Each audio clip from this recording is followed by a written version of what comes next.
그냥 정리해 보면 금요일 날 축소하겠다. 토요일 날 48시간. 어제 협상하겠다. 해서 막 전쟁 끝났다는 한 5번 정도 선언한 것 같은데 가장 역대 최대 규모의 때린다도 맨날 최대. 이란이 생각보다 훨씬 더 잘 버티고 있는 것 같아요. 끝나기는커녕 점점 더 강한 미사일이 나오니까.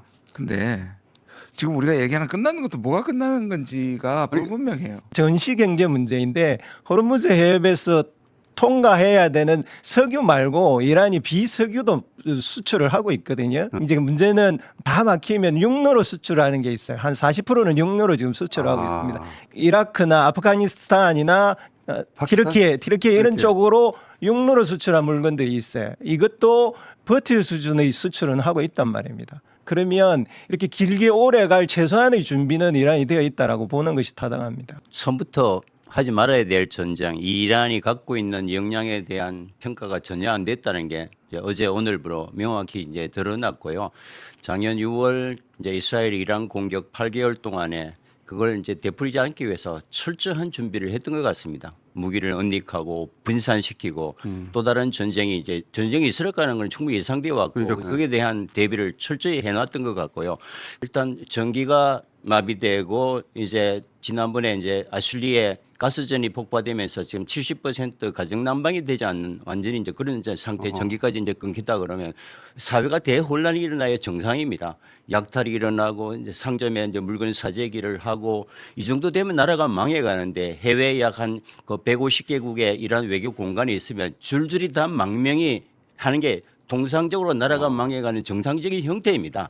그러니까 그런 조짐에 우리가 전혀 보지 못하는 것은 이란이 갖고 있는 잠재력이나 준비 상황을 철저히 오판했던 거고요. 그런 면에서 이게 이제 트럼프보다도 다급한 이스라엘의 어떤 전략이 있다는 게 더욱더 이제 확연하게 드러나는 거고. 그 상황을 이제 물어보면 대부분 이제 1,000만 테헤란 인구 중에서 한 500만 명은 지금 테헤란을 벗어나 있습니다.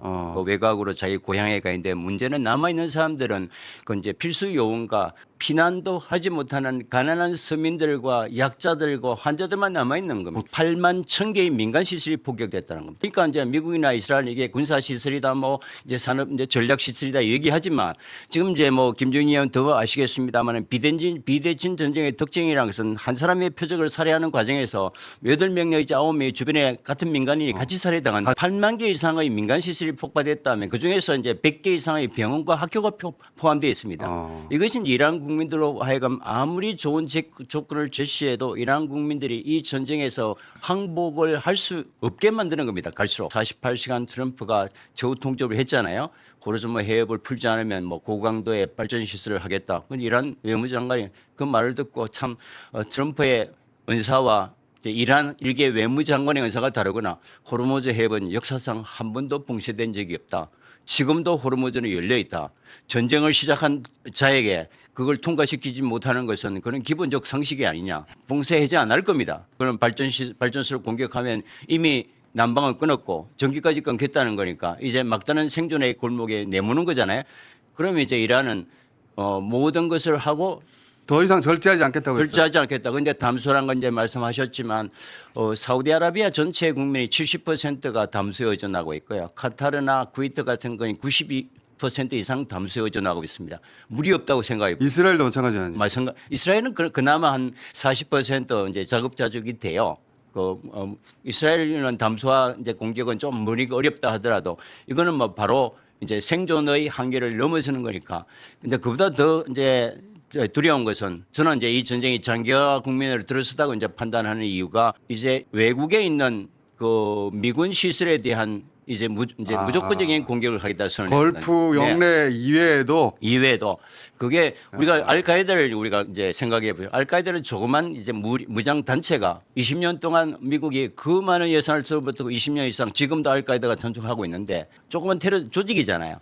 그런데 이란이라는 이 거대한 나라가 이게 본격적으로 이제 미국 시설에 대한 이 테러를 할 때 이거는 감당이 안 돼요. 그러니까 자기는 어떻게 이제 일시적으로 승리를 자랑할지 모르지만 포스트 트럼프 이후에 미국의 미래나 안전은 어떻게 될 건가 이런 걸 우리가 고민해봐야 될 문제죠. 그러니까 윤석열이 남긴 쓰레기를 치우는 것처럼 미국도 트럼프가 남긴 쓰레기를 치울 수 있을까? 트럼프는 지난 금요일 그 전에 가스전 때린 거에 대해서 이스라엘과 미국 사이가 안 좋았어요. 실제로 나는 몰랐다고 얘기하고 나는 막았다고 얘기했거든요. 트럼프가 처음에. 그럼 이 말은 가스등 떼는 거에 대해서 화가 났고 그게 유가를 들썩거리니까 싫은 거잖아요. 그래서 뭐냐 이거 우리 이거 공격 줄이겠다 그랬고 심지어 네타냐후도 이 전쟁 빨리 끝날 수 있다고 해서 다시 약간 맞췄어요. 문제는 뭐냐면 셀프 승리를 하고 나와야 되는데 나온다고 해서 보니까 호르무즈 그대로 닫혀 있을 것 같거든요. 나오고 싶어서 48시간을 줬다고 생각해요. 근데 이란이 지금 호르무즈 풀어줄게 언제 때릴지 모르는데 할 수가 없잖아요. 그러니까 한쪽에서는 협상을 얘기하고 한쪽에서는 최후 경고를 얘기하는 거예요. 90%다 파괴하고 했는데. 90% 드론했는데 갑자기 4,000km를 날아가는 이게 이제 그 ICBM을 쏘고 이제 숨겨놓았던 그 비장의 무기를 가지고 이스라엘의 가장 심대한 타격 지금 거의 망해가는다고 생각하고 이제 했는데 그러니까 이게 막 이제 충격적이었고요. 아 호르무즈 해협이라는 것은 그 지상군 투입을 하기 위한 어떤 마지막 전략이 아닐까 뭐 이런 생각까지 미치게 됩니다. 왜냐하면은 미국이 전쟁을 빠지고 싶어도 가장 큰 목표가 안 이루어졌거든요. 왜냐하면 우리 60% 우라늄 농축 450kg는 손도 못 대고 있잖아요. 그러니까 호르무즈 해협을 완전히 장악해야 북쪽으로 아프가니스탄이나 파키스탄이나 이쪽으로부터 지상군 파견하기는 매우 어렵습니다. 왜냐하면 가장 가까운 이라크 국경에서 이제 핵시설에 있는 포로도나 나스파한까지 500km 내지 600km 떨어져 있습니다. 멀구나. 그게 그러니까 이제 남쪽 호르무즈 해협으로부터 가는 게 가깝거든요. 바로 그 이제 부세르는 바로 호르무즈 해협 입구에 이제 핵시설이 있기 때문에 그래서 이제 호르무즈 해협 장악이라는 것은 이제 지상군 그 투입을 위한 마지막 단계인데 그걸 알기 때문에 이란도 이걸 뺏기면 이제 생명선이 보호가 안 되니까 아마 죽기 살기로 저항할 겁니다. 미국이 지금 또 하나 고려할 수밖에 없는 변수가 이 걸프 국가들의 반응입니다. 이스라엘이 이란 치고 나서 이란이 카타르를 쳤잖아요. 미국이 왜 급속하게 이스라엘을 막았냐면 카타르가 미국한테 강력하게 항의를 했어요. 미국으로서는 굉장히 큰 정치적 부담이자 압력이 되는 거죠.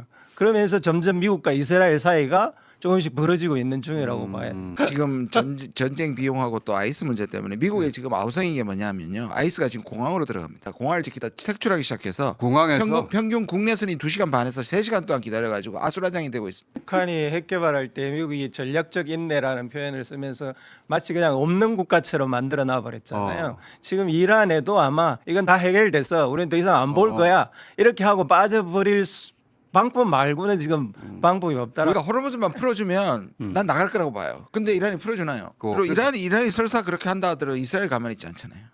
이 전쟁을 계속할 거예요. 그러니까 미국이 빠져나올 방법이 없어요. 트럼프는 분명히 저는 빠져나올 생각이 지금 좀 있는 것 같아요. 지금 이제 컨트롤 당하는 것 같고요. 이스라엘의 이제 트럼프가 지금 우리가 같이 봐야 되는 게 가자, 레바논, 이란을 항상 같이 봐야 되는데 가자를 완전히 잔디깎여서 완전히 초토화 시켜지 않았습니까? 지금 이제 레바논에 어제 이제 굉장히 이 전쟁 이후에 최대 변곡점이 하나 바로 레바논 남부와 그 본토를 연결하는 그 리타니 강의 가시미아라고는 다리가 있습니다. 한강 다리 같은 그걸 폭파했습니다. 다시 말하면 이란 남부를 이제 본토와 완전히 고립시켜서 그게 이제 완전히 지옥으로 만들겠다는 거. 얼마 전에 이제 최후 통첩을 보냈습니다. 이스라엘이 다 우리가 공격하니까 떠나라. 근데 가난한 사람들이 갈 데가 어디 있나 말이야. 다 남아 있단 말이에요. 그 다리를 완전히 끊고 고립해가지고 그걸 완전히 점령하겠다는 거니까 그냥 뭐 대규모의 민간 살상과 동의어거든요.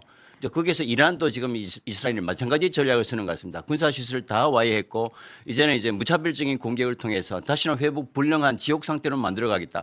그래서 이제 가자 전략, 레바논 전략, 이란 전략이 연결되는 게 아닌가 이런 이제 걱정이 있고요. 그게 티레하고 베이루트를 연결하는 우리 한강 다리 같은 걸 폭파한 겁니다. 거기에 티레에 우리 동맹부대가 가 있어요.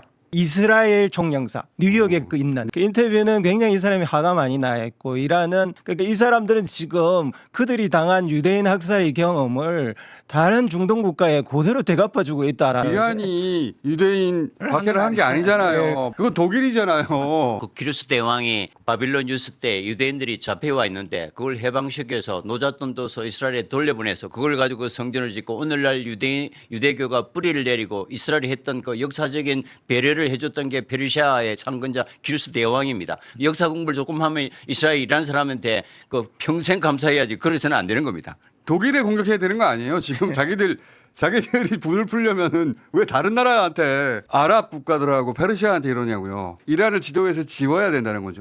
그리고 그러니까 최고의 찬스, 절호의 찬스를 저로 찬스를 저로서 맞죠. 맞았다 이렇게 얘기하는 겁니다. 아니 세계 경제가 큰일인데. 큰일입니다. 그냥 이쪽 상황을 안 쳐다보고 끝났다고 해버릴 수도 있어요. 그다음부터는 이제 10년 전쟁입니다. 이란이 너는 끝났지만 이제 우리가 이제 받았던 것을 되갚아 줘야 되니까 이제 미국은 잠을 못 자는 겁니다. 10년 동안은. 경제뿐만 아니라 전 세계 테러가 또 다시 발생할 거고요. 그러니까 그게 가장 두려운 일이에요.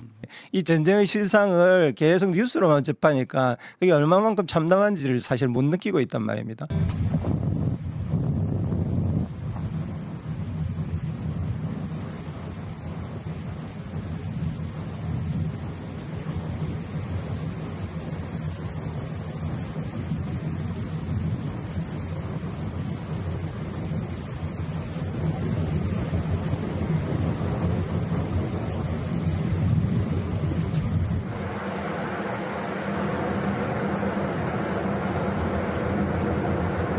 미국과 그 이란이 이제 전쟁 발발하고 나서 예. 이란이 이제 중동 주변 국가를 이제 공격하다 보니까 이제 선박이 그 정박 중인 항구 주변에 이제 미사일이나 그 자폭 드론 같은 것들에 이제 공격이 많이 있었고 그 당시 이제 그 전쟁 상황을 영상이나 이제 사진으로 이제 찍어서 우리 승무원들이 보내주셨습니다.